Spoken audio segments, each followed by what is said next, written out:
हमारे स्कूल में कई सारी प्रॉब्लम्स थी। उसमें एक प्रॉब्लम ये भी थी एयर पोल्यूशन, और उसके साथ साथ मिट्टी, धुआं, और इसकी वजह से हमको गर्मी भी ज़्यादा होती थी। गर्मी के मौसम में तो बहुत ज़्यादा गर्मी होती थी, टेम्परेचर भी ज़्यादा रहता था। इस वजह से हमारे सर ने एक ट्री गार्ड के साथ एक दरख्त लगाए थे स्कूल में बड़ा, तो बाहर के कुछ बच्चों ने आकर उसे शाम में ही तोड़ दिया। दूसरे दिन जब हम स्कूल में आए तो दरख्त टूटा हुआ था।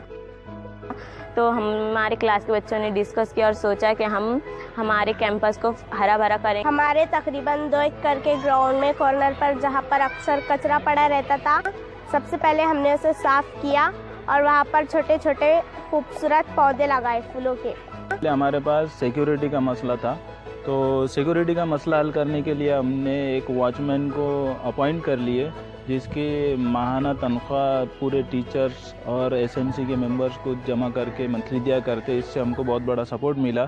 सबसे पहले तो सभी शिक्षक और सभी विद्यार्थी इस मुहिम में जुट गए, और शिक्षक विद्यार्थी ही नहीं बल्कि केंद्र प्रमुख, हेडमास्टर, पदाधिकारी, एसएमसी अध्यक्ष, पंचायत समिति सदस्य, यहाँ तक के ज़िला परिषद बांधकाम सभापति भी यहाँ पर आके प्लांटेशन का काम कर चुके हैं। और तकरीबन 3 साल से हम ये काम को कर रहे हैं। इसमें हमारे पास जो बच्चे 7वीं में थे वो आज 10वीं में आ गए। 3 साल से ये काम मुसलसिल जारी है।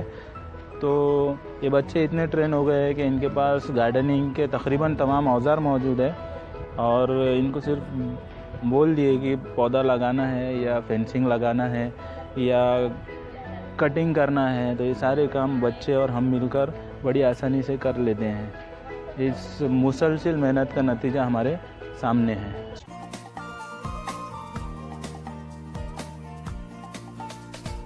मिलजुल के हम वृक्ष लगाएं, धरती का श्रृंगार करें। मिलजुल के हम वृक्ष लगाएं, धरती का श्रृंगार करें।